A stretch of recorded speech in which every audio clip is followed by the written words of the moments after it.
السلام عليكم ورحمة الله وبركاته. أصحابتك وحيرنا القنور الجنة ما شاء الله سودوا هذا أصحابي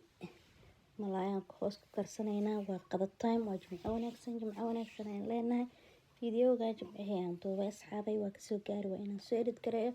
إن شاء الله وبريس إتشي يوم ملاي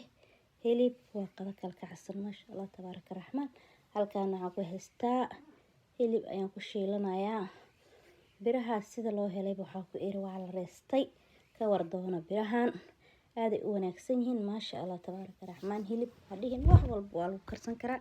tiktok-an ka gatay aadayna ii anfaceen maasha Allah wixii fiican dadka lala wadaagaa soo hilibka halkaas ku shiilaya haddana waxa ku darayaa inta waxa lagu darsado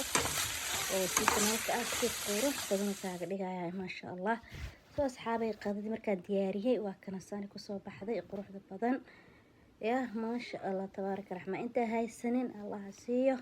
inta haysato anaga iyo inta haysato Ilaahay subhana qaadir ah noo barakeeyo soo dhawaada channelkiina waaye subscribe dhac ku siiyo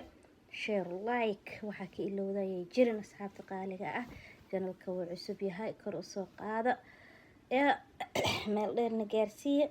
إن شاء الله ورجينا إناد عدكاس قروح لبدن كسو جوابي دون تان سبسكرايب